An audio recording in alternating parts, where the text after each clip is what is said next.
오늘 역전의 용사들 좀 센 사람들이 아주 강력한 토크를 펼치기 위해서 숫자를 좀 줄였습니다. 대한민국을 주름잡고 정보에서는 어느 누구에게도 뒤지지 않는 두 분 모시고 정말로 아주 강한 얘기 하겠습니다. 신용환 교수님 모셨습니다. 어서 오십시오. 네, 안녕하세요. 신용환입니다. 박수 칩시다. 재미라도 6명 이상의 박수를 치겠습니다. 예. 정보 하면은 대한민국에게 더 따를 자 없다. 박관천 전 행정관 오셨습니다. 어서 오십시오. 안녕하십니까. 자, 지금 방송 시작하자마자 3,000분 정도 들어오셨습니다. 요즘 동접이 좀 떨어졌지만 이 방송 보시면서 나갈 일 없다. 듣기만 듣더라도 야, 대단한 취재력이다. 그런데 그 취재력이 지금 이 순간에는 맞는 말이지만 과연 며칠 뒤까지 그대로 통용이 될 수 있느냐라는 문제는 이런저런 변수가 워낙 급작스럽게 생기고 있기 때문에 계속 추적하면서 여러분들과 얘기 나누겠습니다. 사적생 생적사 어서 오십시오. 오늘 멤버 좋네요. 이 멤버 리멤버 이렇게 해서 이제 forever 해야죠. 예, forever라고 하면 더 좋고요. 김스페셜님 어서 오십시오. 그리고 헤메쿠미님 하이 이렇게 주셨는데 일본서 지금 이 방송 보고 계십니다. 어서 오십시오.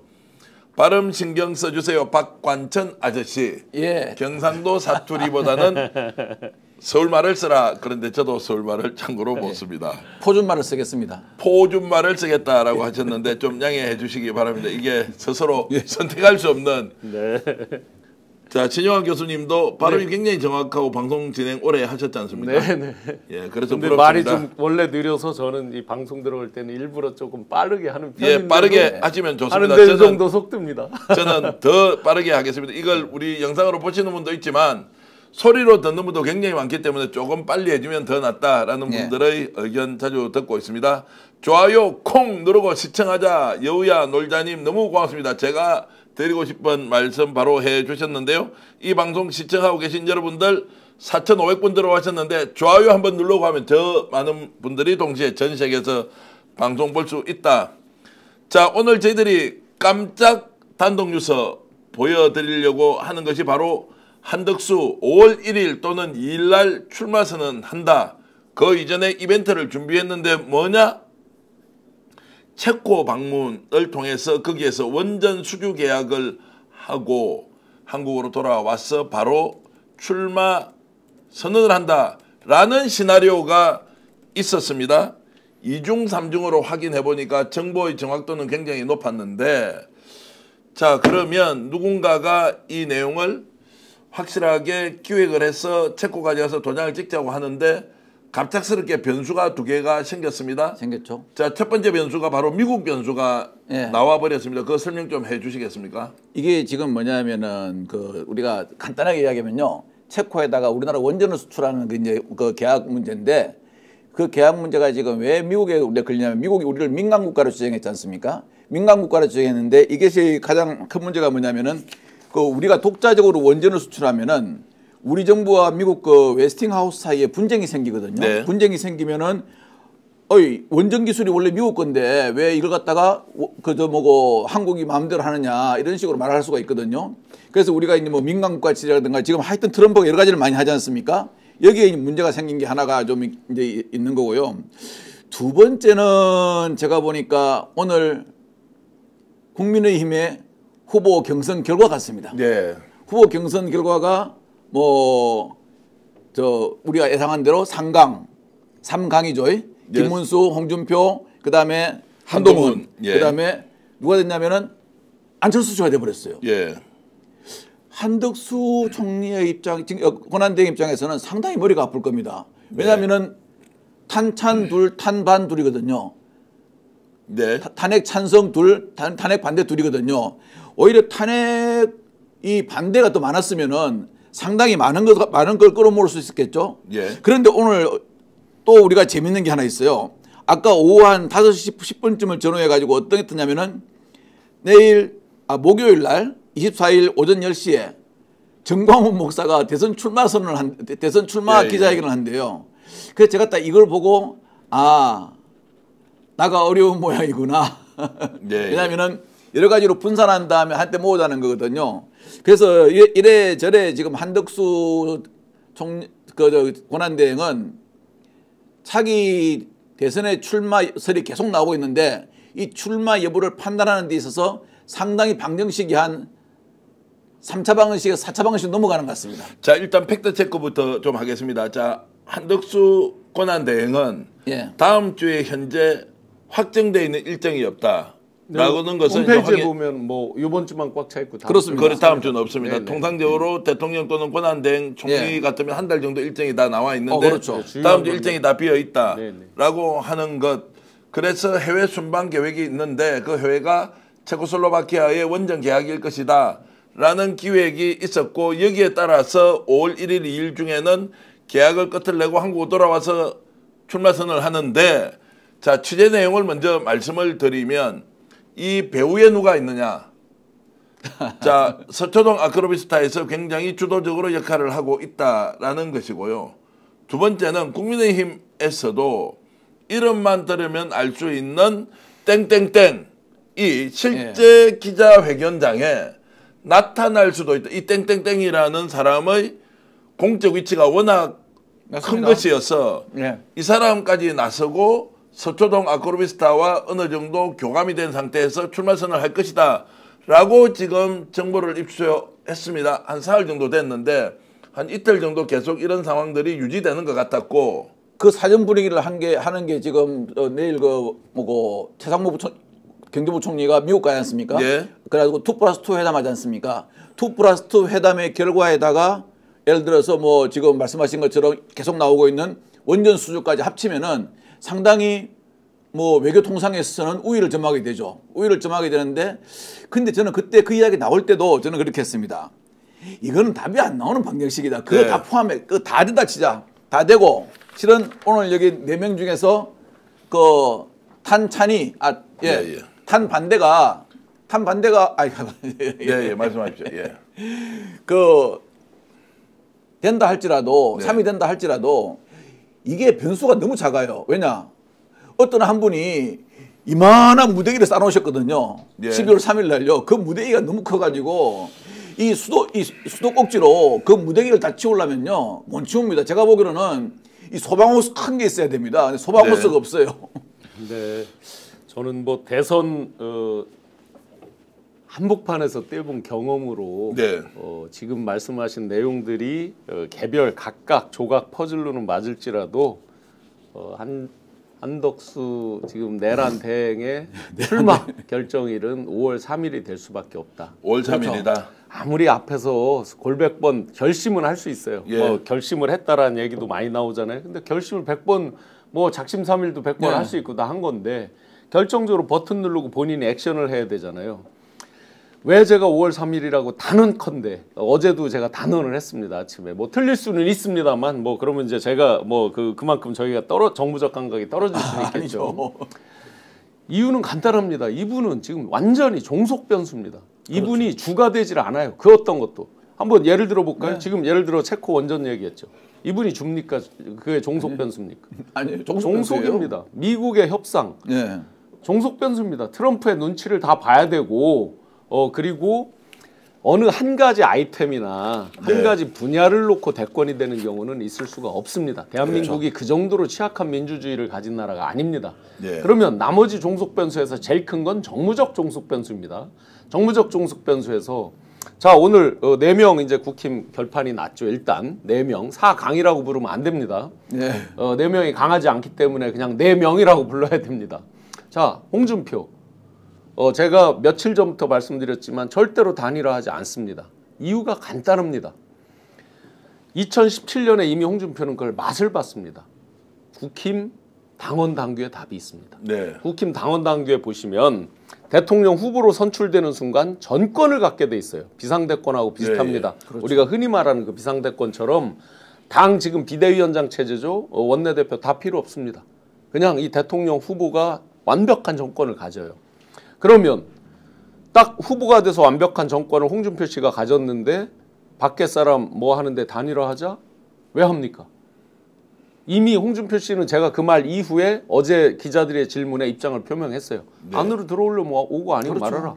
얘기했습니다. 그럼 더 재밌게요. 좀 더 지금 확률이 높아진 게 오늘 결과를 봐도 확률이 높아진 게 김문수 씨입니다. 결국은 이제 2대2 중에서 그럼 누구한테 몰릴 거냐? 지금 5대5 룰이잖아요. 뒤에는. 요번에는 네. 100% 네. 일반 룰이었죠. 김문수 단일화 할 것 같습니까? 이렇게 얘기했죠. 내가 먼저 단일화 제안하겠다고 그랬죠. 그러면 김문수 씨를 둘러싸고 있는 참모들을 한번 잘 보세요. 전부 내년도 지방선거 목표를 가진 사람들입니다. 김재원 전 최고 어디 갑니까? 자, 박수영 의원 어떤 목표 있습니까? 장동혁 의원 어떤 목표 있습니까? 자, 결론적으로 이렇습니다. 국힘의 시스템은 대선에서 몇 퍼센트를 얻든지 간에 막바로 당권으로 다 도전할 사람들입니다. 당권의 시계가 맞춰 있고요. 자, 그러면 당권 시계가 맞춰 있을 때 다른 세력을 끌어들이면 이게 꼬여버립니다. 여러 가지가. 왜 다른 세력을 끌어들이겠습니까? 그냥 가서 몰고 가서 하면 그만인데. 그런데 여기서 또 마지막 변수가 하나 있습니다. 최소한 반기문 총장 정도의 지지율이 나오면 네. 단일화에 대한 게 외부적 압력이 커집니다. 그 지지자들, 범보수의 외부 압력이 커지는데 지금 최근에 나온 그 어떤 여론조사에 있어서도 홍준표나 김문수를 압도하고 있지를 못해요. 네. 즉 1 더하기 1을 어떤 사람이 SNS에 그렇게 써놨죠. 김문수, 한덕수 최강의 승리 조합이라고 써놨죠. 그건 정치 현실을 모르는 사람입니다. 1 더하기 1은 2가 되는 법이 거의 없어요.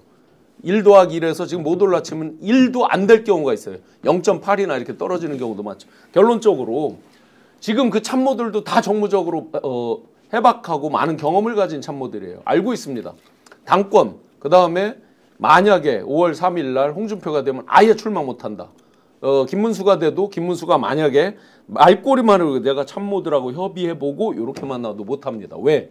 사퇴 시한이 5월 4일이에요. 자, 그러면 이제 배후에 윤석열이 있는데 윤석열이 주도해서 판을 짜고 있지 않습니까? 아무리 이게 이제 먹히지 않는다. 그건 아무리 짜도요. 지금 윤이 그래요. 그동안 계속 윤이 밀어붙였죠. 윤김이 밀어붙였죠. 예. 자, 지금 김문수 뭐라고 했습니까?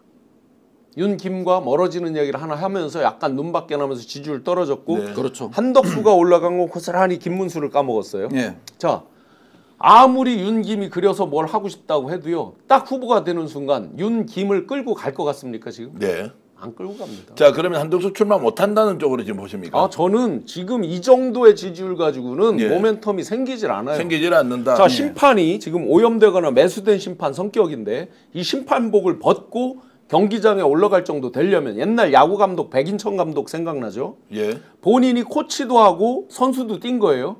플레잉 코치나 심판이 링 위에 올라갈 정도 되면 선수들보다 훨씬 빼어날 때 올라가는 거거든요. 의지는 아무리 강하고 자기도 지금 내란 우두머리 사형 무기징역의 종범이라서 마음은 다급하고 하지만 이들의 현실에 있어서 예를 들어서 그 정도의 결기가 있으면요. 지금 출마 선언해야죠. 자, 이제 좀 정리해 보겠습니다. 제가 취재했던 내용 박한천 행정관님에게도 이제 얻었던 정보가 있고 이런 것들은 출마 준비가 돼 있고 체코 방문 이후에 원정 계약하고 전격적인 출마 선언을 한다. 자, 이것이 윤석열의 뜻이었다. 국힘에서도 중요한 정치 인사가 나와서 동석하고 동행하면서 그 출마 개전할 것이다라는 것은 자, 저희들의 취재 과정에서 나왔던 정보 사항이었고 오히려 신용환 교수님은 정무적으로 판단해 봤을 때 그렇게 계획 세울 수 있지만 결국에는 여차저차한 사정들을 종합해 봤을 때 쉽게 결정 못할 것이다. 결국 출마 못할 수도 있고 하더라도 단일화는 아예 물 건너간다. 그냥 단언할 수 있는 건 홍준표 전 대구시장이 후보가 되면 100% 출마 못합니다. 출마 못한다. 그렇죠. 못합니다. 자, 그러면 지금 이 상황에서 후보는 누가 될 것 같습니까? 일단 4강에서 2강으로 들어가는 것. 오늘 시간을 지금 많이 주고 지금 토론할 수는 없습니다. 다른 게 워낙 중요한 게 많아가지고. 오늘 4명 올라간 걸 보면 저는 김문수 씨가 절대적으로 유리하다고 봅니다. 자, 김문수 1등 또 한동훈, 안철 중에 한 사람이 또 됩니까? 마지막 2강 올라가는 2강이 이제 누가 여전히 홍준표가 유리합니다. 김문수, 지금 오늘 홍준표가 유리하다. 오늘 100% 여론조사거든요. 예. 그런데 당원 5대5로 가요. 네. 그러면 이제 100% 여론조사에서 아마 안철수, 나경원 굉장히 근소했을 겁니다. 네. 한참 떨어진 근소한 숫자였을 것으로 추정이 돼요. 아까 소위 이제 밭글이 많이 돌아다녔죠. 가짜 밭글이지만 완전 가짜더라고요. 예, 완전 가짜지만 하여튼 많이 돌아다녔죠. 네네, 맞습니다. 그런데 이 5대5에서 이제 요번에 의미 있게 볼 수 있는 건 자, 나경원이 떨어졌죠. 그러면 그렇죠. 누구한테 윤을 지지하는 표가 몰렸느냐? 김문수한테 몰렸다고 봐야죠, 기본적으로. 예, 예. 근데 이제 5대5 당원으로 들어오면은 더더군다나 한쪽을 확실히 모를 수 있는 모멘텀이 생겼죠. 예. 그래서 김문수는 절대적으로 유리해졌다고. 자, 김문수 유리해졌다. 그러면은 홍준표 2등을 한다는 그 분석은 어떤 근거입니까? 한동훈이 제일 이번에 기분 나빴을 거예요. 나경원이 올라오기를 바랬을 겁니다. 그랬을 수도 있습니까? 표의 분산을 당연히 어른데 이미지가 약간 겹치는 2대2 전선이 형성됐잖아요. 1대 3이어야 자기가 절대적으로 유리한데 전선을 극명화하는데 2대2가 돼버렸어요. 자, 이렇게 분석할 수 있지 않습니까? 수 2대2가 됐다는 것은 국힘도 지지자들이 예. 지금 아예 윤석열 쪽과 손잡는 사람들이 다 경선 가서는 완전 필패다. 그렇죠. 그래서 한 사람이라도 윤석열과 반대하는 사람을 더 끼워 넣어야 한다는 민심이 또는 그런 지지자들의 성향이 반영이 되어서 안철수가 어쨌든 합류한 거 아니냐라고 봤을 때 예. 당원들도 그런 상황을 인지한다면 자 아까 찬탄 예. 한 명, 반탄 한 명 예. 이렇게 해서 1대1 구도가 되지 않을까라고 예상하면 좀 무리입니까? 저는 우리 신용환 교수님하고 두 명 안에 드는 사람에 대해서는 의견이 같습니다. 예, 예. 두 명 안에 드는 사람에 대해서는 의견이 같은데 제가 아침에 그 홍준표 씨 캠프에 있는 사람으로부터 들은 말이 있어요. 예. 2등 안에만 들면은 대선 후보는 내가 된다. 그리고 하는 절대 그 당 대선 후보가 될 수 없다. 그리고 두 번째, 지금 불안한 거는 이 후원금 있지 않습니까? 후원금이 잘 안 모여서 약간 불안하다 하는 이제 그런 말씀도 하셨고, 거기서 오늘 그 분석자가 정확하게 그 4등으로는 나경원은 아니고 안이 들어올 것이다 라고 이야기 하시더라고요. 네. 그러니까 그거 왜 들어오냐라고 그러니까 지금 김문수를 아까 나경원 씨 표가 김문수한테 간다 그랬지 않습니까? 근데 그렇지는 않다는 분석을 하더라고요. 왜냐하면은 이 아주 극우 지지자들이 지지하는 데는 한계가 있다는 거예요. 국민의힘 내부에서 한계가 있기 때문에 그 표가 다 그리 가지는 않을 것이고 결국은 옛날 대선 후보로 한번 됐던 홍준표가 될 가능성이 많다. 지금 이렇게 보는 게 그 이제 내부 이야기더라고요. 근데 이제 오늘 이제 4명 됐지 않습니까? 오늘 4명 됐는데 뭐 우리는 누가 1등, 2등인지 모르겠습니다. 모르겠지만 저는 아마 홍준표 씨가 되면은요. 홍준표 씨가 그 후보가 되잖아요. 되면은 그 한덕수 씨하고는 합치지 못할 거라고 생각합니다. 두 번째. 네. 그리고 아까 그 말씀하셨죠. 김문수가 그 후보가 되더라도 한덕수하고 합치지 않을 것이다. 저는 그거는 조금 의문이 있습니다. 신 교수님. 왜냐하면은 김문수 캠프 사람들은 보면 전부 다 김문수가 당권을 지기를 원하거든요. 네. 당권을 져야만이 다음에 지선에서 자기들한테 그 혜택을 줄 수 있으니까. 네, 네. 그러면은 김문수가 아무리 뭐 고령이라 하더라도 그냥 물러나지는 않을 거거든요. 네. 뭘 하나는 지고 물러나고 당권하고 후보하고는 서로 동반돼서 갈 거 아니겠습니까? 그런 면에서 간다면은 저는 솔직히 김문수 씨가 되면은 한덕수 권한대행하고 무언가 서로 대화는 될 것이다 이런 생각하고 있습니다. 일단 하나 이제 그 당원 구조를 한번 보시면 큰 틀의 구조 변화는 없거든요. 예. 2021년 10월 15일 날 받은 게 이제 57만 명이잖아요. 그 중에 TK, PK가 약 50%입니다. 당원 전체 전국에서요. 그렇게 압도적으로 높습니다. 그렇기 때문에 여기서 이제 결정적으로 핸디캡이 느껴지는 사람이 두 사람이 있는 거죠. 한동훈과 안철수가 이제 어려움을 겪는 거예요. 그 부분에서. 네. 제가 몇 번 말씀드렸지만 그 당시에 5대5를 했을 때 홍준표 후보가 일반에서 10.6을 이겼지만 압도적으로 졌어요. 당원에서 몰표가 나오면서. 근데 그 당원 구조가 현격하게 그 사이에 변한 흔적이 없어요. 또 한 가지 그렇다고 보면 이제 김문수, 홍준표가 훨씬 상대적으로 유리한 거는 당원 구조. TK, PK가 압도적으로 당원이 많아요. 네, 당이. 예. 그래서 당원 투표를 한다는 건 절반은 영남권에서 먹고 들어가는 건데 지금 영남권 정서에서 어쨌든 한은 완전 배신자로는 찍혀 있잖아요. 지금 스코어에서. 맞습니다. 오늘 한 거는 이제 일반 여론조사였기 때문에 안철수까지 들어올 수 있는 여지가 있었던 것이고 그 뒤는 그거는 불가능이다라고 보여지고요. 또 하나는 지금 이제 김문수 씨가 됐을 때 단일화 가능성은 좀 더 높다는 좀 더 높은 건 맞지만 절대적으로 지금 말하듯이 무조건 할 수 있느냐 이런 게 있습니다. 현역 배지들과 현역 의원들과 원외 당협위원장들이 이제 지지 선언을 하면서 각 캠프에 합류돼 있어요. 그런데 원외 사람들 중에는 상당수가 내년도 지선에 직접 나가려고 하는 분들이에요. 그러면 이제 뭐가 있냐면 야 우리가 이번에 지금 80만 당원이라고 그들이 말을 했어요. 실제 당원 숫자는 모릅니다. 80만 당원이라고 말을 하면서 이렇게 우리가 당원이 있는데 지금 지지율이 압도적으로 높지도 않은 한덕수 씨랑 단일화를 해? 라는 목소리가 어디서 나오냐? 원외에서 나옵니다. 연판장 돌리듯이 원외 위원장들이 일종의 데몬스트레이션을 합니다. 네. 이유는 간단합니다. 여러 세력을 이게 이제 예를 들어 김문수, 한덕수만 해서 이렇게 세력이 섞이는 게 아니에요. 만약에 단일화 논의가 나오면 지금 떨어졌던 이 세 개 붙었던 사람들도 다 단일화 논의에 같이 뛰어들거든요. 네. 결국엔.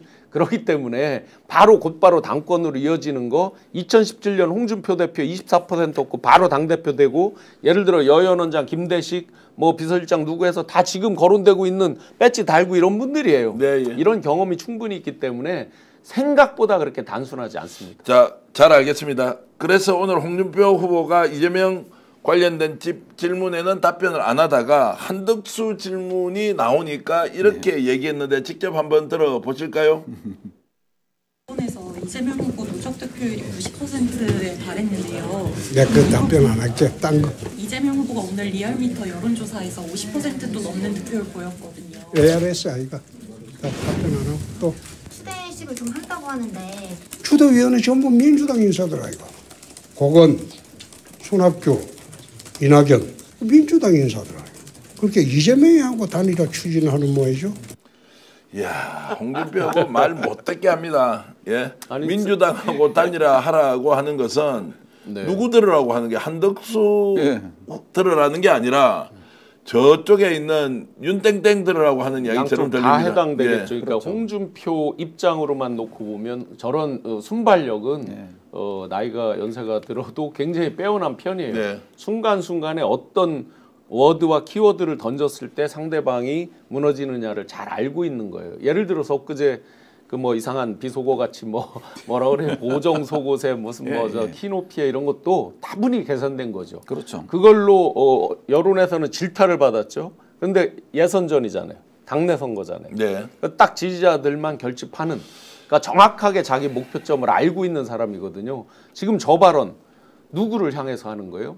자기 극우 지지자들 국힘 내 지지자들한테 딱 던지는 메시지자 그게 꽂히는 지점은 그 화살에 의문의 일패를 당하는 건 윤석열과 한덕수죠. 자, 홍준표 만만치 않습니다. 그런데 본인이 겪고 있는 지금 여러 가지 의혹 수준을 뛰어넘는 증거들이 매일 쏟아지고 있는데요. 최측근 최용희 보좌관이 말레이시아로 도피해버렸다. 자신의 아들인 홍땡땡 씨는 지금 휴대전화를 바꿔버리고 연락이 두절된 상태다. 기자들의 전화를 받지 않는다. 뭔가 지금 대선 과정에서 가까이 있는 사람들을 빼돌리거나 아예 언론에 노출되지 않도록 하는 거 아니냐. 그래서 홍준표를 향해서 서영교 의원이 이렇게 질타를 했는데요. 직접 들어보시겠습니다. 홍준표 관련한 측근들이 출국이 의심된다. 그러니 출국 금지시켜야 한다라고 요구했는데요. 최측근 최용휘 이 사람이 출국했다고 하는군요. 출국하고 지금 말레이시아에 있다고 하면서 하는 말이 대선 끝나고 들어올 가능성이 높다고 한다고 합니다. 홍준표 대선은 끝났습니다. 홍준표 정계 은퇴해야 할 사람이 대선 예비 후보로 나와 있으니 참으로 통탄스럽습니다. 자, 저렇게 이제 문제 제기를 하면 무슨 법적 대응을 한다든지 이렇게 해야 하는데 자, 취재를 해보니까요. 홍준표 캠프 쪽에서는 원래 대선은 다 이런저런 이야기 나와서 공격하는 거지 뭐 또 시작했구만 이제 이런 반응이라는 거예요.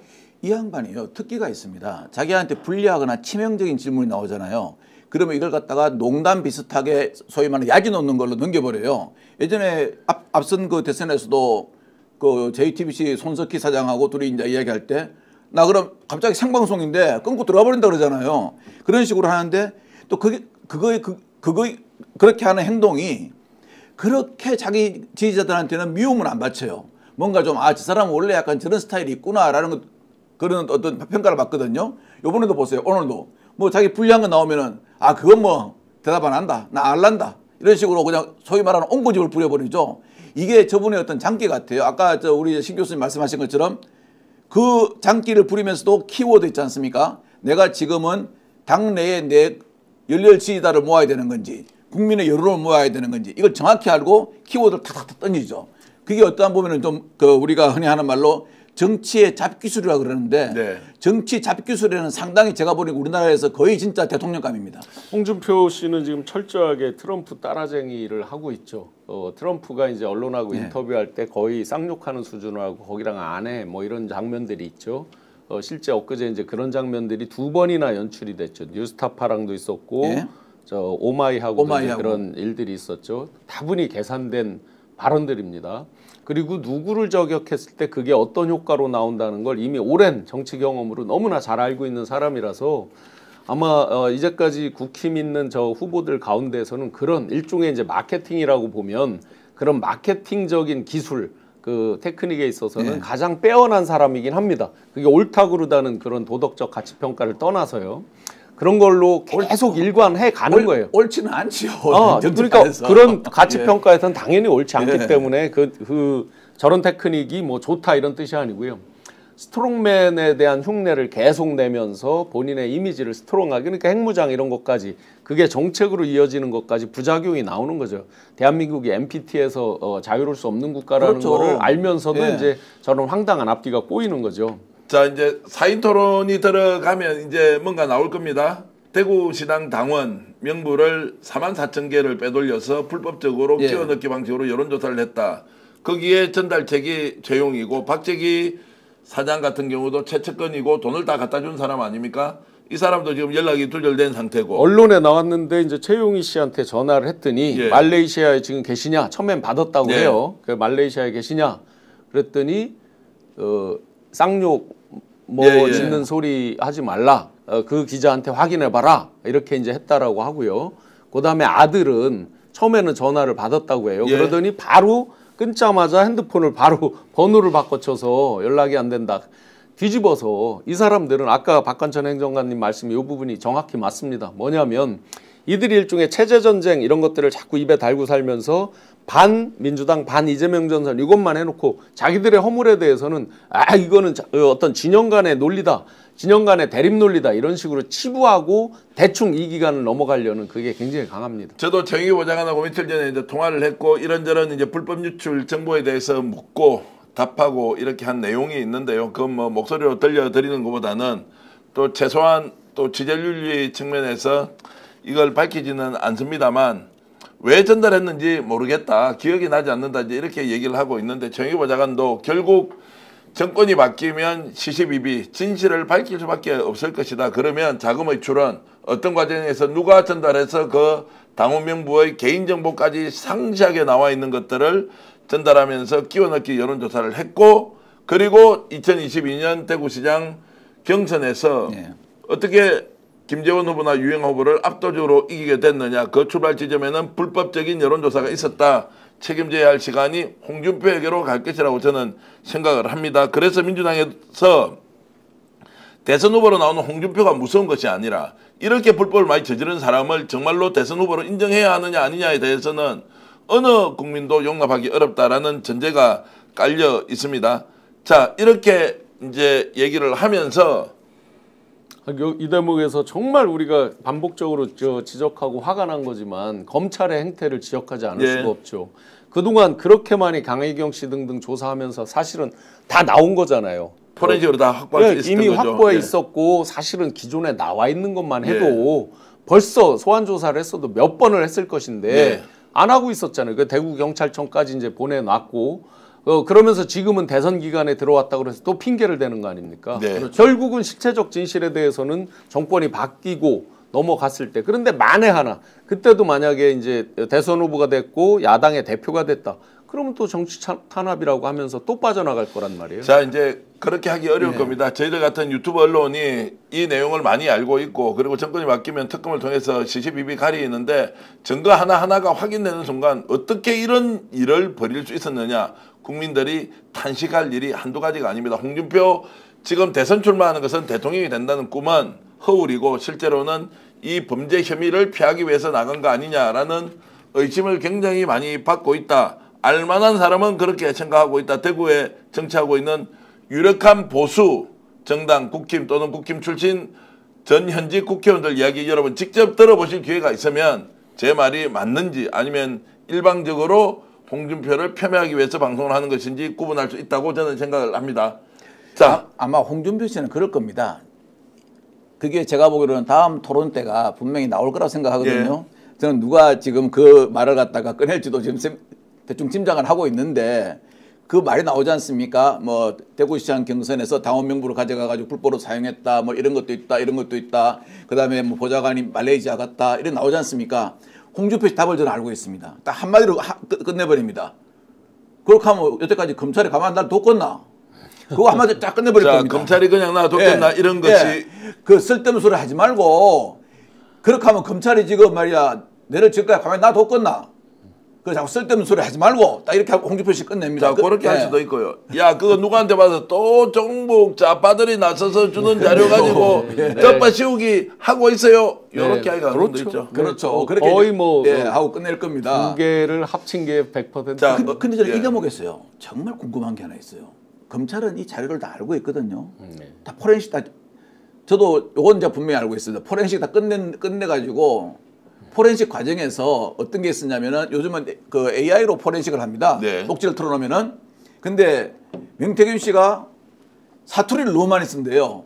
그래서 AI가 번역을 하면은 띠 하는 게 많이 나온대요. 그래가지고 그걸 갖다가 직접 듣고 다 이제 뭐 포렌식을 했다고 하더라고. 녹취를 다 듣고요. 그러면 이걸 다 가지고 있는데 저는 정말 검찰한테 묻고 싶어요. 이걸 왜 만지작 하고 있고 실은요. 엊그제 검찰이 그 김영선 관련해 가지고 저 명태균 김영선 공천 관련해 가지고 그때 김상민 검사를 불렀지 않습니까? 네. 엊그제 불렀는데 검찰이 김건희와 출석 조율을 하고 있다 이렇게 말한 것은 벌써 한 2달이 됐어요. 한 2월 달부터 했다 그랬거든요. 저는 이게 거짓말이라고 생각해요. 왜냐? 김상민이라는 사람이 공천에 김건희가 개입을 했다고 지금 나오지 않습니까? 네. 나오는데 그러면 김상민을 조사 안 하고 김건희하고 출석 일자를 조율한다? 말이 안 되는 거죠. 그러면은 말을 바꾸고 말하자면은 뇌물을 갖다가 준 사람은 조사 안 하고 뇌물 본 사람 대표했는데 그 사람 조사 안 하고 뇌물 받은 사람 불러가지고 너 누구한테 얼마 받았지 그러면 뇌물 받은 사람이 예 받았습니다 하겠습니까? 그래서 저는 이게 검찰이 왜 자꾸 이런 걸 가지고 이런 증거를 가지고 장난치는지 정말 이건 나중에 검찰이 저 한번 제가 보기로는 개혁의 초식에 몰릴 겁니다. 이렇게 하다가. 자, 저는 이제 짜고 치는 고스톱에 검찰도 최소한 공범 또는 종범 협력자 이렇게 제가 말씀드리겠습니다. 검찰 스스로 잘 알고 있을 겁니다. 검찰 정말 검사들 또는 그 밑에서 업무를 지원하고 있는 수사관들이 이 내용 잘 알고 있을 테고 그렇게 하십시오. 뭐 그렇게 해가지고 대한민국 법치가 살아난다면 그렇게 하시고 그게 아니라면 이제 어떻게 하겠습니까? 국민들이 원하는 방향으로 검찰이라는 조직이 어떤 식으로 이제 종말을 맞지 않겠습니까? 자, 이 말씀까지 하나 드리겠습니다. 명태균이 엊그제 누구에게 전화를 했습니다. 네. 그리고 전화를 받은 사람이 이제 두 가지를 궁금해서 이제 물었다는 거예요. 명태균은 전화가 와서 누구를 좀 도와줬으면 좋겠다라고 해서 그 사람은 실명을 제가 거론하기 어렵고 아니 명 대표 그게 아니고 지금 왜 지금 홍준표 그리고 오세훈에 대해서 그렇게 뭐 껍질까지 벗긴다고 했는데 하지 않느냐? 에이 그거 뭐 이제 검찰이 알아서 하거나 뭐 이렇게 그 질문을 했는데 그렇게 대답을 하더라는 거예요. 그게 뭡니까? 예상된 대로네요. 그렇죠. 아 예상된 대로인데 그래서 다 바깥에서 이제 우리 같은 사람은 고발하고 뭐 노인은 고발했는지 아닌지 노인회사 모르겠는데 민주당 사람들 다 이용해먹고 보석으로 나와가지고 결국에는 본인이 판을 짠다 치고는 홍준표를 그렇게 쌍욕을 하고 있다가 홍준표와 관련된 불법 당원 명부를 본인이 어떤 식으로든 조사를 하라고 줘놓고는 자 지금 와서는 홍준표 쪽으로는 손을 안 댄다. 이게 명태균의 모습이니 정말로 마지막에 지금 했던 거 있지 않습니까? 홍준표가 어떤 대답을 했으며 또 명태균이 지금 어떤 태도를 보이는지에 대해서 공개한 내용 좀 하이라이트라도 만들어서 이 프로그램의 일부를 잘라가 우리 제작진이 좀 올려주시면 좋겠다. 진짜 그거 하면 해야 되고요. 제가 정치포로카 수사를 여러 번 해봤거든요. 정치포로카 특징이 딱 하나 있습니다. 정치포로카는 나의 정치적 이념, 국민의 정치적 이념, 내 주변 사람들의 정치적 이념, 철학 생각 안 합니다. 여러 사람을 놓고 봤을 때 뭘 가지고 누구를 밀어줄까 생각하냐면은 누가 됐을 때 나한테 가장 많은 이익을 줄까. 딱 이것만 생각합니다. 네. 물론 이제 국민들도 뭐 자기한테 이익되는 후보를 뽑겠는데 여기서 정치 포로카의 이익은 그 이익이 검은 이익인지 흰 이익인지 안 가립니다. 내 주머니에 동전만 들어오면은 이거는 무조건 된다는 거죠. 알겠습니다. 넘어가야 되는데 우와 지금 뭐 시간이 너무너무 많이 가고 있고요. 중간 광고를 할 수는 없지만 어쨌든 광고 시간이 아니고 지금 준비한 내용으로 달려가야 하는데 오늘은 왜 갑자기 대법원에서 전원합의체로 이재명 민주당 대표에 대한 사건을 전원합의체로 넘겼다라는 속보가 나왔는데요. 맞습니다. 일단 이게 어떤 내용입니까? 네, 그 대법원은 이제 4인 1조로 부가 구성이 되는데요. 그 처음에는 이제 3부에 배당을 했었죠. 그러다가 이제 2부로 배당을 했다는 뉴스가 아마 오전 점심쯤에 나왔다가 느닷없이 이제 전원합의체로 넘어갔다 이렇게 되는데 부에서 결정할 수 있는 건 기본적으로 4가지 사항이 있습니다. 주심 재판관이 있고 이제 그 3분이 더 있죠. 그래서 기각이 됐다 그러면 이재명 후보님 무죄 이렇게 되는 거죠. 그런데 이제 전원이 일치가 될 때 이제 기각이 될 텐데 그게 이제 하나 퀘스천이 있는 거고요. 하나가 이제 파기 환송, 유죄 취지로 다시 돌려보낸다가 이제 파기 환송이죠. 파기 자판, 자기들이 판단해서 예를 들어서 유죄 무죄에 대해서 최종 결정을 내리는 거. 마지막이 이제 의견이 엇갈릴 때 전원 합의체로 회부한다. 이렇게 이제 4가지가 있는데 중요한 건 여기서 이 주심이 전원 합의체로 회부한 게 아니라 조희대라는 대법원장이 이걸 전원 합의체로 바로 돌린 거잖아요. 한 2시간 만에 돌렸다는 거 아니에요? 그렇게 있잖아요. 신경 말할 수밖에 없는 게요. 이게 이제 간단하게 말씀드릴게요. 저는 뭐 직접 당해봤고 이런 하는데 자 일단 대법원은 사건이 갑니다. 상고 갑니다. 상고 가면은 처음에는 가배당을 합니다.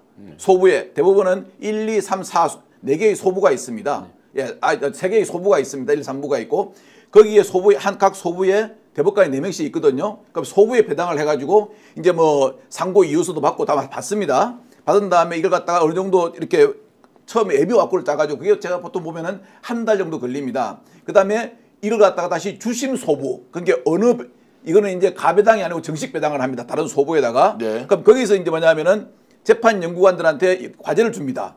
이건 자 상고에서 봐, 판결문 봐, 증거 봐. 그래서 법리 해석을 합니다. 법리 해석을 한 다음에 이걸 갖다가 소부에서 결정할지 아니면 그 전원 합의체로 넘길지 갖다가 거기서 판단을 내거든요. 근데 전원 합의체를 넘기는 건 딱 2가지 경우가 있습니다. 첫째는 기존의 판례를 변경해야 될 경우. 그다음에 뭐 예를 들어서 뭐 간통죄인데 쭉 그런 게 있지 않습니까? 근데 기존의 판례를 변경해야 됩니다.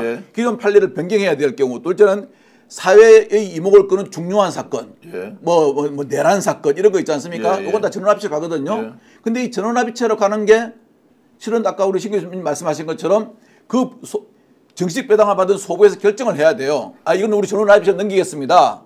그런데 오늘은 대법원장이 전원합의체를 내가 결정하는 것이다. 이 말할 수밖에 없죠. 왜냐? 그 정식 배당받은 소부에서 이걸 핸들링할 시간이 없었던 거예요. 주심만 정하고 바로 전원합의체 넘겼으니까 나중에 이거는 그 소부에서 넘겼다 이러면은 말도 안 되는 소리 하지 마라 이래 나올 거거든요. 왜 그렇습니까? 소부에서 이거를 넘기면 말도 안 되는 소리 아니죠. 왜냐하면은 저 본배당을 받은 소부에서 그래도 이걸 갖다 다 기록 검토를 해야 되지 않습니까? 그다음 밑에 또 연구 판사들이 있습니다. 연구관이라고요. 연구 판사들이 법리 검토를 다 해가지고 이것이 판례 변경을 해야 될 것인가, 아니면 정말 이거 사회적 이목을 끄는 중요한 사건인가, 요 2개를 판단을 합니다. 그 판단하는 기간이 보통 한 달 정도 이상 걸리거든요. 그래가지고 이제 안 되면 전원합의체 넘기는데, 자 오늘 주심 결정됐죠. 그다음 바로 어떻게 됐습니까? 전원합의체 됐죠. 이거 대법원의 그 재판 체계를 조금이라도 아는 사람은 이거 누가 결정했냐 그러면 주심이 결정했습니다. 주심 배당부에서 결정했습니다. 그러면은 말도 안 되는 소리 하지 말아야 됩니다. 이제 조희대 대법관이 이런 결정을 대법원장이 결정을 했다. 네. 라는 이제 전제하에 그래서 언론에 나왔죠. 그렇죠. 네, 본인이 그리고 이제 이야기했습니다. 본인도 이제 발표를 했고 그러면 네. 이렇게 소부 배당을 했다가 노태학 중앙선거관리위원장은 본인은 회피를 하지 않습니까? 네. 왜냐하면 네. 이게 이제 중앙선거관리위원장이니까요. 이제 회피를 했는데 이 법원 행정처장하고 대법관 중에서 네. 중앙선거관리위원장 원래 들어가는데 이번 선거가 있지 않습니까? 그러니까 당연히 본인이 회피하는 회피 사유가 되죠. 자, 회피 사유가 되는데 그러면 왜 이렇게 약간 혼란스럽게 조희대 대법관이 전원 합의체 해부했느냐? 네. 이제 그게 이제 국민들이 지금 굉장히 궁금해하고 있습니다. 지금 이제 두 가지 측면이죠. 굉장히 불안해하는 거. 사실 불안해해야 됩니다. 네. 그래서 우리가 정말 매의 눈으로 보고 여론몰이를 저희도 지금 많이 해야 되는 상황입니다. 왜냐하면 지기현 판사건과 맞물려서 지기현 판사의 좌우 배석을 바꿨잖아요. 이런 이제 일반적이지 않은 행태들 그리고 서울 고법에서 예를 들어서 지하로 들어가게 만들고 1분 정도만 공개하고 또 더 이상 촬영을 하지 못하게 하는 거 여러 가지 이제 행태들을 볼 때 법원이 굉장히 보수화돼 있다, 극보수화돼 있다 이런 이제 경각심을 갖고 네. 원칙적으로 그걸 갖고 보되 마냥 불안해하지만 할 필요는 없다. 분명히 우리가 경각심을 갖고 정말 째려보면서 이들이 함부로 못하게 계속 여론의 압박을 해야 되는 건 당연합니다. 그런데 이제 이게 있습니다. 전원합의체 올린 거를 100번을 양보해도 이 사람들이 말할 수 있는 건 하나밖에 없어요. 중요 사건이에요. 네. 사회적으로 굉장히 중요한 중요 인물에 그러면 대한 처음부터 사건. 소부 배당 없이 바로 그냥 전원 합의체로 갈 수 있는 것 아닌가요? 아닙니다. 그거는 이제 소부로 무조건 가야 됩니다. 소부로 무조건 뭐고 본배당을 하는 게 가배당, 본배당 받은 소부에서 전원합의체로 할 건지 소부에서 결정할 건지를 결정합니다. 아니 그러면 그 사람들이 대법관들이 예. 결정을 4명이 해야 되는데 그렇습니다. 왜 대법원장이 개입을 하느냐고요? 아니요. 이 4명이 했다고 할 수 있는 시간이 없는 거죠.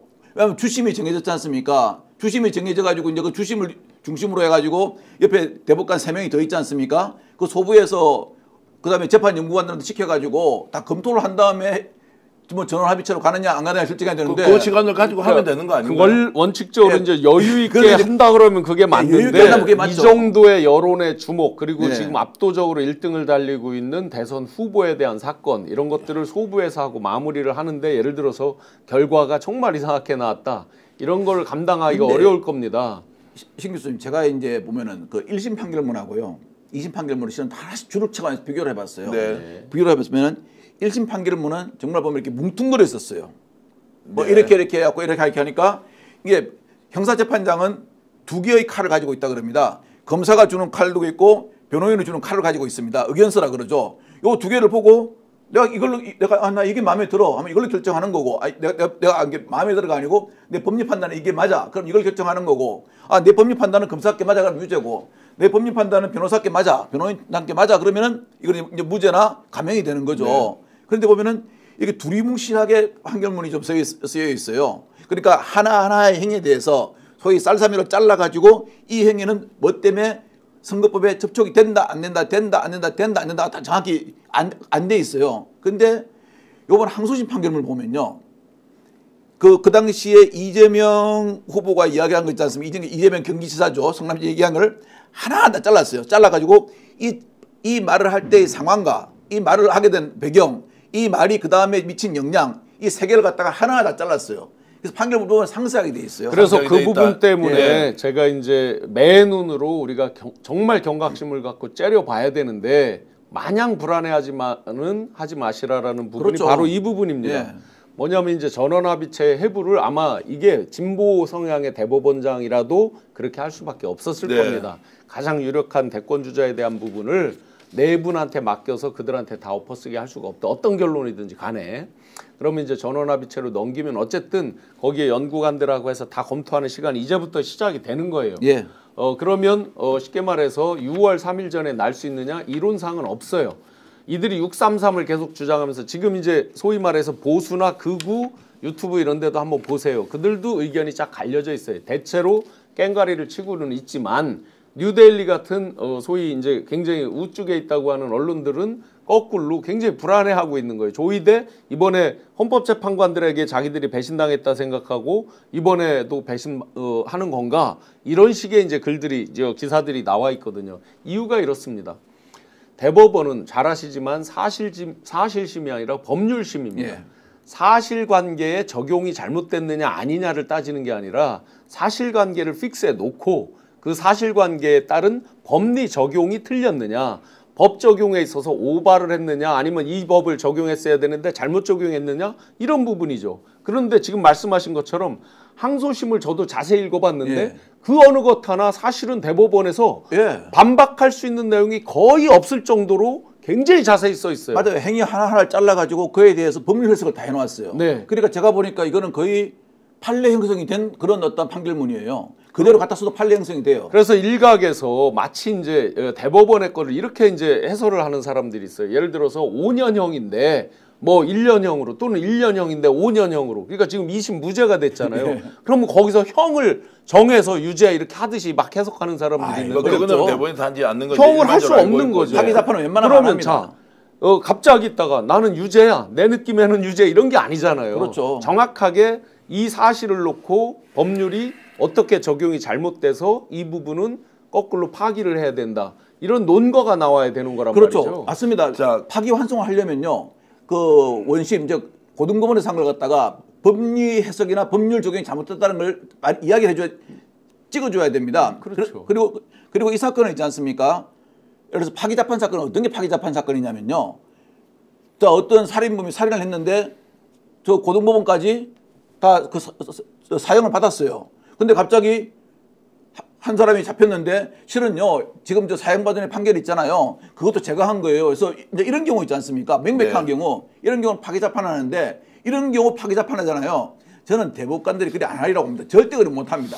자, 그래서 지금 이제 국민들의 눈높이에서 질문을 좀 드리겠습니다. 이렇게 해서 갑자기 이제 전원합의체로 조희대 대법원장이 이제 직접 이렇게 이제 결정을 해버리니 첫 번째 질문 간단하게 좀 대답해 주세요. 자, 대선 전에 최종적으로 상고심 결정할 수 있다 없다 어떻게 보죠? 없습니다. 없습니까? 네, 못합니다. 자, 대선 전에 할 수 있다 없다. 저는 할 가능성이 좀 50% 이상이라고 봅니다. 50% 이상. 자, 이게 이제 좀 갈립니다. 두 번째, 그러면 항소심에 지금 무죄가 되어 있는 이것이 파기환송될 가능성이 있다 없다. 만약에 대선 전에 만약 하게 된다면 파기환송될 가능성이 있다 없다 아니면 확정돼 버린다. 저는 지금 이제 이 재판관들의 성향을 놓고 분석해서 이제 파기환송 내지 어떤 하여튼 유죄 취지의 뭔가를 파기 자판도 이제 결국 유죄 취지가 되겠죠.를 많이 분석하는데 그 정도라면 이들은 내란에 가담을 하는 거예요. 내란에 가담하는 거죠. 제가 할 수 아까 이제 있다고 하시는데 제가 없다라고 보는 이유는 간단해요. 5월 12일이 후보 등록 마감일이에요. 그러면 그렇죠. 지금 며칠 안 남았습니다. 벌써 지금 22일이니까 사실상 이제 20일 정도도 안 남았죠. 그럼 이들이 사건 기록을 다 보지도 못할 시간이에요. 거기서 투표를 할 때 이제 헌재랑 방식이 비슷합니다. 헌재는 주심이 먼저 이야기를 하고 연조가 짧은 사람부터 이제 올라오죠. 그렇죠. 대법원은 그렇지 않습니다. 대법원장이 지금 해부시켰죠. 대법원장이 먼저 의견 표명을 하지 않아요. 제일 나중에 그러면 요번에 이제 새로 임명된 마은영 재판관 아니 마용주 마용주 대법관부터 해서 거꾸로 이제 연조별로 올라오고 마지막에 주심의 의견 피력을 합니다. 자, 기존에 이재명 그 후보 옛날에 그 무죄 받을 때 그들이 상당히 많이 비판하는 그 건에서도 마지막에 이제 6대6이 돼서 7대6으로 이렇게 갔잖아요. 원칙적으로 대법원장은 의견 피력을 하지 않아요. 그래서 예를 들어 동수가 나왔을 때는 원래 원칙적으로는 대법원장은 다수의 편을 드는 게 기본 이들의 관행이었어요. 그러니까 우리가 함부로 예단을 가질 필요가 없는데 첫 번째로 자 5월 12일 이전에 판결을 내린다. 어떻게 됩니까? 지금부터 불과 20일 내에 내렸다. 이거 졸속 판결 난리 나겠죠. 그렇죠. 내란에 가담하는 거예요. 5월 12일부터 6월 3일 사이에 내렸다. 민주당 후보 없습니다. 완벽한 내란을 일으킨 겁니다. 그거는 이제 신 교수님께서 이 사람들이 파기환송이나 이쪽으로 갈 거다라는 이제 어떤 그런 불안하면서 말씀하시는 거 아니겠습니까? 아니요. 그게 아니라 지금 내린다라고 저는 6월 3일 전에 내릴 가능성이 없다라고 저는 말씀드린 거고. 또 바꿔 말하면요. 이걸 기각하려면 있지 않습니까? 기각해가지고 그냥 확정을 시켜버리려면요. 고등법원에서 판결문이 너무 상세히 되어 있기 때문에 법리 해석이 그렇게 어려운 작업도 아니에요. 왜냐하면 아까 말씀하셨지 않습니까? 대법원은 법률심이라고요. 그럼 법률의 적용과 법리 해석 문제만 다루면 되거든요. 법리 적용과 고등법원의 법리 적용과 법리 해석이 맞냐 틀리냐만 따지면 되는 거거든요. 그런데 지금 보면은 고등법원 판결문을 보잖아요. 그럼 법리 해석이나 법리 적용이 너무 상세하게 되어 있어요. 그러면 이걸 갖다 보고 봤을 때 우리가 문제 없다. 우리가 아무리 봐도 문제 없다라는 결론은 나는 내릴 수 있지 않겠나는 생각을 해요. 그러니까 저도 이제 만약에 그 전에 내린다 그러면 기각일 겁니다. 그러니까 기각이죠. 우리가 너무 자꾸 예. 이제 저는 긍정회로를 얘기하는 게 아니에요. 지금 기각으로 봅니다. 법원의 행태가 이상하기 때문에 그 네. 부분을 굉장히 째려봐야 된다. 그리고 우리가 목소리를 높여야 된다는 건 당연한데 만약에 급하게 내린다? 그러면 의외로 그건 기각일 가능성이 훨씬 높다. 자, 이걸 갖다가 알겠습니다. 파기환송 내리려면요. 6월 3일 전에 절대 못 내립니다. 왜냐하면은 그 제가 보니까 그 고등법원에서 현재 지금 판결문 쓴 거 있지 않습니까? 그 법률을 다 깨야 되거든요. 다 깨가지고 이거는 이거 뭐 때문에 틀리다, 뭐 때문에 틀리다, 뭐 때문에 틀렸기 때문에 원심 파기한다. 다시 그래 환송한다 이렇게 해야 되거든요. 우선 절차에 있어서 예. 한 가지 지금 근데 상대들이 그거 하려면은 6월 3일까지 못 해요. 예, 보수 진영에서 강하게 요구하는 우리가 이제 만약에 그거대로 하면 네. 당하는 함정이 하나 있어요. 이들이 무조건 자기들은 대선과 관계없이 선고를 하겠다라는 말을 해라라고 지금 주장을 하거든요. 네. 그게 함정이 있는 거죠. 예를 들어서 이재명 후보가 당선이 돼도 대법원은 그에 관계없이 판결을 내리겠다라는 말을 먼저 해라. 저는 그런 말을 먼저 할 리가 없다라고 그렇죠. 보지만 안 합니다. 하도 이제 행태가 이상했으니 모든 게 다 의심이 되는 거죠. 근데 그들이 그 말을 계속 푸시를 하는 거예요. 왜냐? 그들이 빌드업을 하는 거예요. 나중에 불복을 하기 위해서 계속 당선이 돼도 이거 내려라 하면서 푸시를 하겠죠. 그러기 위한 빌드업을 하는 거. 이런 부분은 우리가 여론전에서 반드시 이겨야 됩니다. 자, 그래서 이제 이 부분은 예. 무엇이다 아니다라고 우리가 판단하기 전에 일단 오늘은 전원합의체 회부를 했기 때문에 이것이 어떤 상황 때문에 했느냐를 우리가 질문을 좀 해봐야 되는데요. 자, 첫 번째, 왜 이렇게 서두르느냐? 그래서 대법원이 서두를 이유가 없다. 그냥 평상의 절차대로 가면 되는 거 아닙니까? 633이라 하더라도 예. 이게 이제 항소심에서 무죄가 나왔기 때문에 이렇게 서둘러서 하는 이유가 뭐냐라고 이제 봤을 때 의심의 여지가 충분히 있다는 겁니다. 네, 그 행태 자체는 내란 우두머리 때 우리가 적용되는 거 보면 최초 적용이 많잖아요. 예, 숫자로 해서 최초로 적용한다든지 뭐 이것도 안 채우고 뭐 하는 거, 지하로 들여보내는 거, 얼굴 공개도 처음에 안 하는 거 뭐 등등등 많이 봤잖아요. 그 행태에 비추어서 모든 것이 의심스러운 건 사실이에요. 네. 그런데 이제 요번에 이렇게 급하게 하는 거 당연히 의심스러운 눈초리로 봐야죠. 633이요? 633을 대법원이 지킨 적이 없어요. 네. 근데 이것도 한다 그러면 뭐 최초까지는 아니지만 왜 그럼 이것만 그렇게 엄격하게 자꾸 633을 하느냐. 이런 거부터 이제 다 의심스러운 거예요. 그래서 억지로 땡기는 거가 굉장히 깨림칙해서 우리가 더 매의 눈으로 봐야 되는 거 맞고 여론전에서 밀리면 안 된다. 요 부분은 분명합니다. 자, 두 번째는 그러면 혹시라도 대법원이 이제 지금 헌법재판소는 국민들의 어떤 압박이든 요구든 받아들여서 이제 8대0으로 끝을 냈지 않습니까? 그건 솔직히 국민 압박보다도 법률과 양심으로 판단한 겁니다. 자, 법률과 양심으로 그러면 대법원도 정무적 판단을 했어. 예. 이 문제에 대해서 일찍 우리가 나서서 예. 국민들 의혹을 자, 헌법재판소처럼 우리가 정리해 줄게. 라고 하면서 그렇죠. 이 정치적 상황에 아니, 그게 법률가죠. 개입을 한 것 아니냐. 저는 이제 법은 법대로 가야 되는 거고 그렇죠. 예. 대통령 선거는 선거대로 따로 가야 되는데 갑자기 끼어들어서 조희대 대법원장이나 자 이런 사람들이 자 우리도 존재감이 있으니까 뭔가 좀 드러내보자 라는 이런 공명심을 발로 저는 존재감이라기보다는요 어떤 그 지금 유력 대선 후보에 대해서 지금 뭐 그 상고심이 계류되어 있고 또 나머지 재판들은 다 1심했기 때문에 이건 또 헌법 84조에 뭐 그 불소추 특혜를 받을 수도 있습니다. 받을 수도 있는데 지금 대법원에 계류가 되어 있거든요. 그리고 대법원에 계류된 사건이 마침 선거법입니다. 633의 원칙에 따라야 되는 그 기준을 따라해 주면은 우리는 기준을 맞춘 거거든요. 그러면 대법관의 입장에서 볼 때는 대법원의 입장에서 볼 때는 우리는 법률과 양심에 따라서 원칙대로 하는 것이다라고 저는 하는 게 제일 좀 편하지 않을까 하는 생각이 들어요. 자 그러면 그러니까 대법원 이제 굉장히 그 낙관적이신 부분인데 이 절차를 서두르는 건 분명히 깨림칙합니다. 그 633을 지켜본 적도 없고 빠루 사건 이런 것들은 벌써 6년이 지났습니다. 네. 그거는 뭐 나경원 씨가 이번 재판 나와서도 그러더라고요. 뭐 저 9분인가 있다 나갔다면서요. 맞습니다. 예, 뭐 선거운동 가야 됩니다. 떨어졌잖아요. 그리고 이제 이게 정상적으로 예를 들어 633으로 한다고 해도 6월 26일인가가 될 거예요. 네. 그 시한이. 그러니까 아직 여유가 있어요. 그렇게 따진다 하더라도. 6월 3일 이전에 해버릴 수 있다. 뭐 워낙 그러니까, 희한한 일이 벌어지고 있으니까 그런데 그 또 의심을. 대법원에서의 큰 원칙은 형사사건의 경우에 선입 선출입니다. 원칙적으로. 먼저 들어온 게 먼저 나가야 돼요. 그렇죠. 대법원도 헌재도 사실은 원칙이 이제 선입 선출이고 그러면 아마 지금 모르긴 몰라도 그 원칙으로 하면 633을 강조하지 않으면 1년이 될지 2년이 될지 몰라요. 사실은. 근데 선입 선출 안 지킵니다. 그날 제 사건 보니까 그걸 쪼물딱 하면서 했잖아요. 4년 5년을 갖고 있습니다. 조국 전 대표 사건 할 때 그대로 순서대로 했어요. 근데 실제로 선입 선출 저는 있잖아요. 아무것도 안 하고 있지 않습니까? 1년에 의견서 검사도 안 내고 저도 안 냈어요.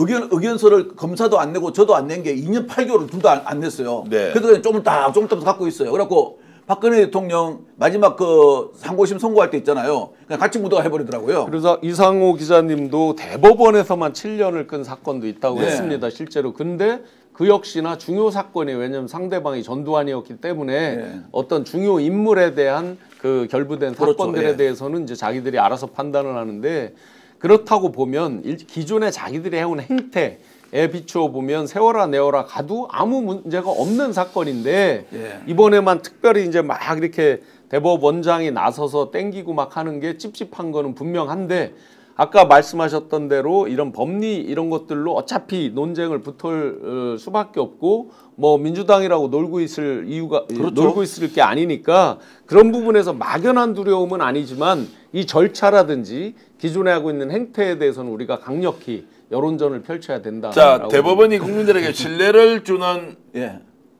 그런 과정 결과를 보여주는 것이 아니라 지금 갑자기 끼어드는 듯한 느낌 이거 제가 의심하지 않을 수 없고요. 그런 의심이 맞다 안 맞다 옳고 그러다를 떠나서 지금 현재 대법원이 왜 이렇게 국민들에게 스트레스를 주고 있느냐라는 생각 지울 수 없습니다. 그래서 직접 나와서 왜 이렇게 전원합의체 회부를 해야 하는지 또 이것이 어떤 절차와 과정을 가지고 하는 것이 오히려 헌법재판소보다는 대법원이 훨씬 더 공보 라인이나 공보 체계가 잘 돼 있지 않습니까? 그렇죠. 설명을 분명히 국민들 앞에 해줄 필요가 있다. 불필요한 오해 만들어서 억척 일으키고 논쟁하도록 할 시간 없다. 대법원이 그렇게 해야 될 만큼 중대성이 있느냐 이거 꼭 질문을 해야 한다고 봅니다. 자, 오늘 진짜 중요한 걸 다뤄야 하는데 좀 달려보겠습니다. 여러분 혹시 보도 보셨습니까? 이재명 민주당 후보가 대구 경북에서 지지율 1등을 달리고 있다. 그리고 지지율 자체가 다자구도에서 3자구도 다자구도에서 40%에 육박하거나 넘어서고 있다. 이거 여러분 어떻게 보십니까? 대구 경북 TK 보수 그리고 국힘의 본산 아닙니까? 이거 어떻게 봐야 합니까? 지난주 토요일에 제가 말씀드렸죠.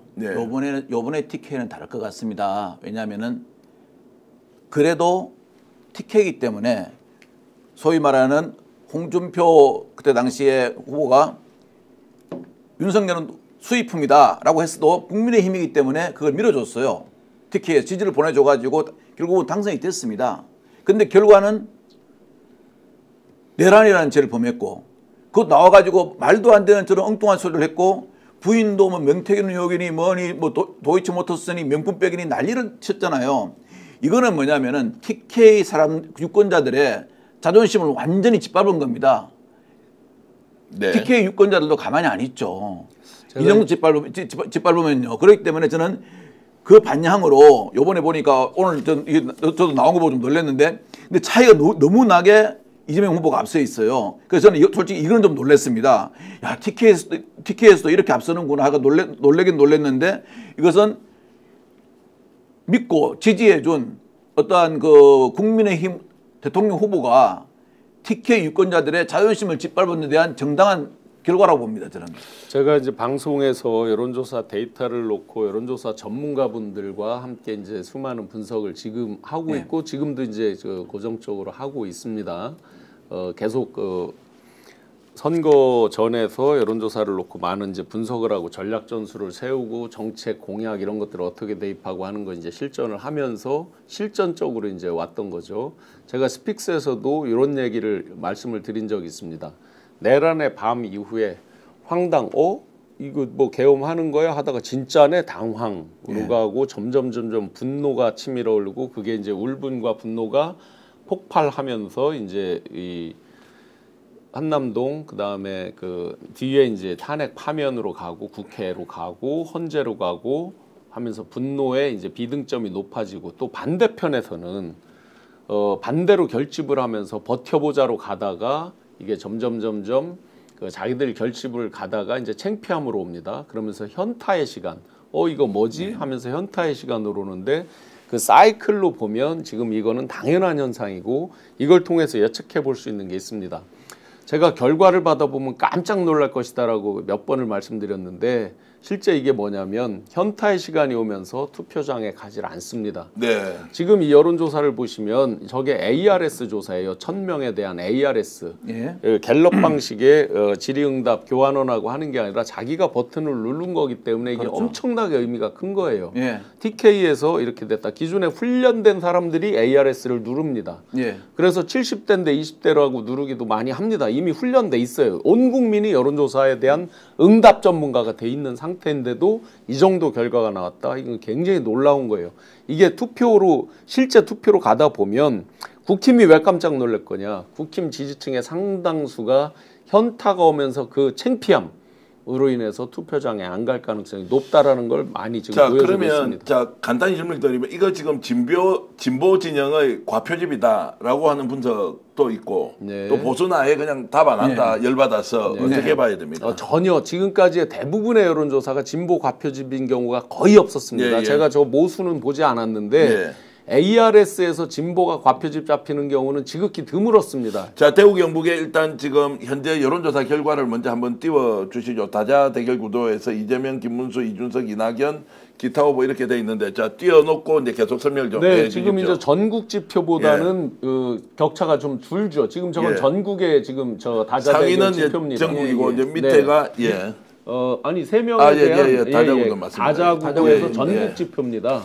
전국 지표에서 이미 예를 들어서 한동훈 후보 같은 경우에 한 35% 가까이 차이 나고 홍준표도 한 33 이상 차이가 나고 이렇습니다. 자, 대구 경북 제가 좀 읽어드리면 이재명 40.7, 김문수 26.3, 이준석 7%, 그리고 또 이재명, 홍준표, 이준석에는 39.6%, 이재명, 한동훈, 이준석에는 또 38.7%. 자, 38% 후반 그리고 40.7%까지 나오고 있고 보수 후보를 훨씬 앞선단 말이죠. 네, 그 공통점이 하나 있잖아요. 지금 저 그래프만 보셔도 이재명 후보는 지금 상수로 딱 숫자가 고정 픽스돼 있어요. 그렇죠. 지지가 변하지 않아요. 다른 사람들 것만 그때그때 상황에 따라서 일부씩 변하고 있어요.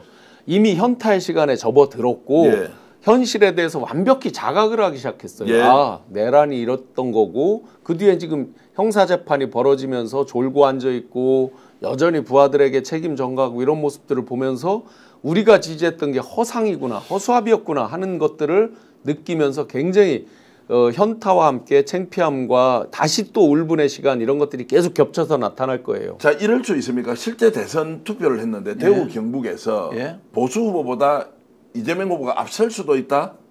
저는 이번에 가능성이 있다고 봅니다. 왜냐하면요. 제가 그때 당시에 처음 느꼈던 게 언제냐면은 그때 맹태현 게이트 터졌죠. 그 다음에 이제 윤 대통령이 대국민 담화를 했죠. 대국민 담화를 한 다음에 제가 그 다음에 한번 내려갔습니다. 그래서 여러 사람도 만나보고 동창들도 만나보고 그랬거든요. 이 대부분의 저희 나이에 있는 사람들이 하는 말이 그러더라고요. 그럼 뭘 묻노? 아, 쪽팔려 죽겠다 그러더라고요. 그러니까 그때부터 자존심 이미 뭉개지기 시작했는데 12월 3일 날 그 내란이라는 행위를 했어요. 깜짝 놀랐습니다. 이거는 정말 아까 우리 시 교수 말씀하신 것처럼 현타가 왔습니다. 근데 어땠습니까? 공개된 헌법재판소의 재판정에서 하는 말이 상식에 전혀 부합되지도 않고 대통령으로서 책임도 안 지는 자세였고 결국 그런 것이 파면에 이르니까 재판관도 그렇게 봤다고 됐죠. 파면된 이후에는 어떻게 했습니까? 관제에서 정말 요거도 먹을 짓은 전부 다 했지 않습니까? 그리고 나와서 아크로비스타 와서 뭐라고 그랬습니까? 아, 내가 다 이기고 왔어. 뭐 대통령 3년 하든 5년 하든 이거는요. 유권자들을 갖다가 본인의 발가락에 때려 생각하는 겁니다. 그럼 유권자들 가만히 있겠습니까? 모독을 당했는데요. 자, 그러면 이런 말씀은 처음 들었는데 민주당 이재명 후보가 대구 경북에서 국힘 후보와 경쟁해서 득표율이 더 높아질 수도 있다. 아마 저는 제가 보기로는 대구 경북에서 여태까지 민주당 후보가 있지 않습니까? 지난번 대선이 가장 많이 나왔을 거예요. 20%를 넘었거든요. 넘었는데 이번에는 저는 그보다 훨씬 더 아마 최초로 제일 많이 나올 거라 생각합니다. 제일 많이 나오는 건 맞는데 이것을 이제 보수보를 이길 수도 있다 없다는 것이 워낙 의미가 크기 때문에 그렇죠. 지역적으로 이길 수 있는 것도 있겠죠. 지금 저 여론조사에 다 잡히지 않지만 하나를 예를 들어 볼게요. 지금 이제 전당대 순회 경선을 2군데서 했어요. 충청에서 기존에 한번 우리가 3년 전으로 시계를 돌려보면 그때는 속된 표현으로 이낙연 후보랑 빡세게 붙었어요. 그렇죠. 그래서 서로 결집을 하고 사람들을 동원해 투표를 올린다고 난리를 쳤어요. 충청에서 당시에 50%였어요. 투표율이. 근데 엊그제 57%였어요. 부울경 10%나 높아졌어요. 맞습니다. 70%까지. 60인데 70으로 올라갔어요. 뭐를 의미합니까? 자, 이번에 다 김 빠진 경선이라고 그랬어요. 재미가 없다. 압도적으로 이미 승패 끝났다. 그리고 지난번은 빡세게 붙었다고 그랬고 이번에는 그 두 분이 상대적으로 이제 워낙 처진다.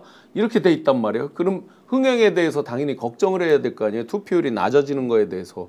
그런데 거꾸로 압도적으로 투표율이 2군데 다 올라갔어요. 무엇을 의미합니까? 내란 세력들을 조기에 척결하고 빨리 새로운 대한민국으로 가달라는 그 국민적 열망이 굉장히 결집하고 있는 거예요. 당원들이 투표로 그대로 드러났다. 엄청나게 세게 결집을 하고 있습니다. 그렇게 보면 이번 TK 같은 경우도 민주당 성향 또는 중도 성향의 사람들은 적극적으로 응징 투표를 나갈 가능성이 높고요. 본인들은 아까 말씀드린 대로 부끄러움과 그게 거꾸로 그들에 대한 타겟에 대한 분노로 투표장에 안 나갈 가능성이 높다. 투표에서 투표장에 가는 대표적인 3가지 동기가 있습니다. 전원만은 안 돼. 응징하러 가기 위해서가 첫 번째입니다. 동기에 있어서. 그런데 여긴 전제 조건이 하나 있어요. 자기들이 미는 사람이 반대편에 있어야 됩니다. 저놈을 떨어뜨려야 돼. 라는 동기가 가장 센데 그러면 자기가 지지하는 게 확고하게 있어야 됩니다. 승산이 있어야 됩니다. 그런데 없습니다. 지금 누구를 밀어도 이기기 어렵다 그러면 포기하게 됩니다. 안 나갑니다. 응징 투표 동기가 가장 센데 응징할 대상은 눈앞에 있다고 자기들이 이제 예를 들어 이재명 후보 응징해야지 하는데 누구를 찍어서 이겨야지가 없어요. 그렇기 때문에 안 나갈 가능성이 상당히 높아져서 TK 지역에서도 예를 들어서 안동이다 그러면 고향이기도 하잖아요. 그럼 특정 지역에서는 사상 가장 높은 건 당연하고 이기는 지역이 나올 가능성도 꽤 있습니다. 자, 그래서 20대 대통령 선거 윤석열과 이재명 후보 간의 각축을 벌였던 시점에 대구 경북 득표율 표로 준비했는데 한번 보시겠습니다. 지난 대선에서 자 더불어민주당 이재명 국민의힘 윤석열 후보가 대구 경북에서 22.76%를 얻었고 윤석열은 73.90%를 얻었습니다. 투표율은 압도적으로 전국 평균보다 조금씩 더 높았을 텐데 자 22대 73이었다고 보면 이번에 지금 현재 나오는 추세로 보면 이재명이 3자 구도에서 40%가 넘는다. 표의결집 현상이 생기고 실제 1등을 할 수도 있다. 대구 경북에서는. 자 댓글로 주시는 분들은 이렇게 말씀을 주십니다. 대구 경북에서 30%만 나오더라도 대선 해볼 필요가 없다. 필요 없습니다. 자 그렇게 얘기를 하는데 제가 두 분께도 질문 드리고 시청자 여러분들께도 성급하지만 질문 하나 드리겠습니다. 정말로 이런 추세가 이어져서 대통령 선거에서 이재명 후보가 대구 경북에서도 1등을 할 수 있다 없다에 대해서 여러분들 1번은 있다. 그래도 그것은 무리다. 1번, 2번 일단 나누어서 한번 보겠습니다. 이게 부추기거나 아니면 여러분들에게 희망 회로를 돌리는 것이 아니라 실제로 느끼는 민심의 변화나 흐름들이 굉장히 예전과 다른 확실하게 응징과 심판 투표를 해야 한다는 것이 워낙 강해서 대구 경북도 뒤집어질 수 있다라는 말씀을 조심스럽게 드리면서 여러분들은 대구 경북에서 어떠신지 혹시 대구 경북에 사시는 분들은 본인이 대구든 경북이든 더 지역 상황을 잘 알 거 아닙니까? 그분들이 봤을 때는 1번 쪽으로 1등을 할 수 있다. 아니면 1등은 어렵고 선전하겠지만 2등일 것이다 라는 부분도 함께 좀 올려주시면 좋겠고요. 와, 그래도 1등이 엄청 많고 3번 주시는 분은 잘 모르겠다 이런 것으로 제가 이해를 하고요. 3번도 있었어요. 자, 1번이 훨씬 더 많고 그래도 경상도는 안 바뀐다. 2번이다. 대구 경북은 좀 심하다. 1번. 아, 1번이 확실히 많이 올라오는데 자, 이것은 여러분들의 기대일 수도 있고 뭐 아무 문제 없습니다. 그렇게 정말로 희망적으로 보시는 건 좋은데 실제로 이제 뒤집어질 수 있나 없나라고 하는 것은 단 한 번도 이런 질문을 던져서 누군가로부터 답을 들은 적이 없기 때문에 제가 이제 조심스럽게 한번 이렇게 여쭤보는 겁니다. 제가 지역색을 이야기하거나 좀 그랬는데요. 대구도 이제 북부지방과 남부지방 나눠지거든요. 그런데 북부지방은 아주 좌우할 수 있는 변수가 딱 한 가지가 있습니다. 자, 국민의힘에서 대선 후보가 정해집니다. 대구 경북의 사람들의 어떠한 지도자에 대한 가장 향수는 누구겠습니까? 박정희 전 대통령입니다. 그러면은 지금 저 사택에 있는 박근혜 전 대통령이 어떤 방식으로 누구를 갖다가 지지하면서 선거운동을 같이 합세하느냐 안 하느냐에 따라서 상당히 많이 큰 차이가 나는데요. 여기서 그분이 아마 합세하시면은 우리 이 더불어민주당에 있는 이재명 대표가 1번이 되기는 어려울 겁니다. 왜냐하면은 기존에 어떠한 정서라는 게 있고 누가 옛날에 그렇다고 이야기하더라고요. 여는 그냥 박근혜 와갖고 한번 웃어주면 끝이다 그러더라고요. 그런 경우가 있기 때문에 하는데 제가 보기로는 그렇게 한다 할지라도 누가 그러거든요. TK에서 민주당이 30% 이상을 받으면 대선할 필요도 없다 그러거든요. 그게 왜냐하면 또 서울 경기 수도권에 있는 그 지역 사람들이 올라와 있기 때문이죠. 그런데 제가 보기로는 30% 이상은 나올 것 같습니다. 30% 이상은 나온다. 저는 뭐 당연하다 그렇게 보고요. 지금 나대구님께서는 1번이다 이렇게 주시고요. 또 정재훈님께서는 대구 경북은 힘들고 부울경은 이길 가능성이 부울경은 이깁니다. 자, 상당히 있다라고 하니까 그만큼 지금 민심이 요동치고 있다는 사실을 좀 객관적으로 전하는 거고요. 30%보다는 훨씬 더 나올 가능성이 있습니다. 그러니까 그들이 정말 부끄러워서 가지 않는 게 생각보다 높을 것이다. 그 부분 그리고 한 가지 이제 그들이 정상적인 당이었다 그러면 이런 내란을 겪고 나서 사실은 이제 2016년도에 보시면 유승민 의원이 그렇게 배신자 소리를 들었어요. 그때도 2016년 탄핵 전에도 그 총선 때도 그렇죠. 그러면서 무소속으로 나갑니다. 그래도 당선이 되잖아요. 그건 뭐냐면 내년도 농사지을 신나락 즉 우리 지역에 인재가 될 미래 인재가 될 사람은 한둘은 좀 남겨놔야 된다 이런 기본 정서가 있거든요. 그렇다면 이런 정도의 내란을 겪고 정신을 차린 정당 같으면 이런 때 저런 흑백 텔레비전 같은 지금과 같은 후보들을 내지를 않죠. 약간 가능성을 놓고 지금은 당장 부족하더라도 앞으로 미래 제목이야 그러면 이 대통령성은 아시다시피 해고적 투표가 아니에요. 미래지향적 투표입니다. 그렇기 때문에 그런 기대를 갖고 억지로라도 투표장에 나갈 수 있는데 지금 이 모습들 이런 해고적인 모습들 흑백 텔레비전 같은 이런 전당대회를 놓고는 투표장에 갈 동기가 별로 없습니다. 알겠습니다. 그렇게 요동치는 상황 여러분들과 공유를 했고요. 대구 경북도 바뀔 수 있다면 정말로 정치 지형이 좀 다양해지는 이런 계기 기회가 꼭 이번 대통령 선거를 통해서 이루어졌으면 좋겠습니다. 자, 오늘 제가 방송 들어오기 전에 이재명 후보 쪽과 아주 가까운 캠프 쪽에 있는 분과 전화통화를 좀 했습니다. 어떻습니까? 지금 민심이 요동치고 지지율이 엄청 높아지는데 그래서 질문을 드리니까 정말로 지금 부담이 너무 크고 조금이라도 어떤 경우에도 실책이나 실수를 하지 않아야 되기 때문에 어느 누구도 여기에서 부하내동하거나 겸손함을 잃거나 절대로 되지 않는다. 그래서 하나 제가 말씀드리겠습니다. 김혜경 여사가 보이지 않습니다. 대선 후보의 부인임에도 절대로 어떤 식으로든 부담이 되거나 지금 이 흐름에서 잘 국민과 민심을 살펴야 한다는 것 때문에 정말로 정중동의 자세로 민심을 매우 두려워하면서 쳐다보고 있다. 그 말씀을 들으면서 저는 천만다행이다. 잘하고 있다. 그런데 국힘 후보 나와서 무슨 머리가 생머리인지 아닌지 보정 속옷을 입느니 안 입느니 나와가지고 희한한 이야기를 하는 그들과 얼마나 비교가 되고 있느냐 여러분들 걱정 안 하시고 정말로 물이 오를 대로 올라서 정말 대한민국을 확실히 바꿀 수 있는 정치 집단이 이제 탄생 직전에 있다.